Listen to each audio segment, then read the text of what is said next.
আগামী মে মাস থেকে বৃক্ষরোপণ কর্মসূচি শুরু হবে বলে জানিয়েছেন বন পরিবেশ মন্ত্রী আব্দুল আউয়াল মিন্টু। তিনি বলেন, 1 বছরের মধ্যে সারা দেশে 5 কোটি গাছ লাগানোর লক্ষ্য রয়েছে।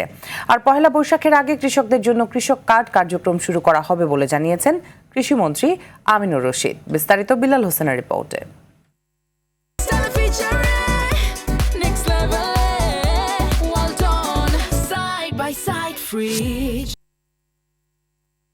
বুধবার সকাল 9টায় সচিবালয়ে আসেন প্রধানমন্ত্রী তারেক রহমান। নির্বাচনী ইশতেহার অনুযায়ী বৃক্ষরোপণ কর্মসূচি নিয়ে প্রধানমন্ত্রীর সঙ্গে বৈঠক করেন পরিবেশ মন্ত্রী আব্দুল আউয়াল মিন্টু আর কৃষক কার্ড বিতরণের অগ্রগতি নিয়ে কৃষিমন্ত্রী আমিনুর রশিদ। ঘণ্টাব্যাপী বৈঠক শেষে পরিবেশ প্রতিমন্ত্রী শেখ ফরিদুল ইসলাম বলেন, তৈরি পোশাক শিল্পের পরে কার্বন বাণিজ্যকে সর্বোচ্চ বাণিজ্য খাতে রূপান্তর করতে চায় সরকার। মেঘনা অববাহিকায় যে জায়গাগুলো আছে সেখানে আমরা ম্যানগ্রোভ প্রজাতির গাছগুলো লাগাবো।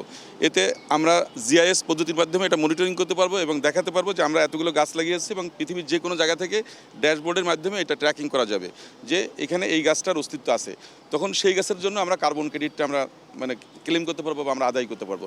প্রতি বছর 5 কোটি গাছ লাগানোর পরিকল্পনার কথা জানান পরিবেশ মন্ত্রী। মে মাস থেকে আমাদের এই বৃক্ষরোপণ শুরু, তো আমরা চাচ্ছি যে এবছরে আমরা যেন 5 কোটি পূরণ করতে পারি।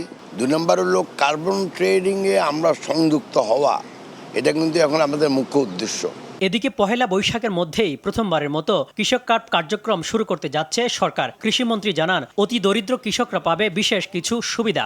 8টা-9টা উপজেলার মধ্যে যাবে, 9টা উপজেলার 9টা ইউনিয়নের 9টা ডিভিশন। ওইভাবে উৎপাদন, ভোক্তা,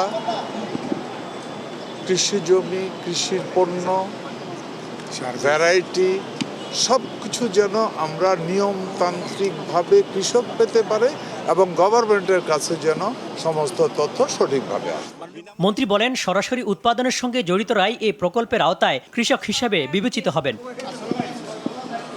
বিল্লাল হোসেন, RTV, ঢাকা।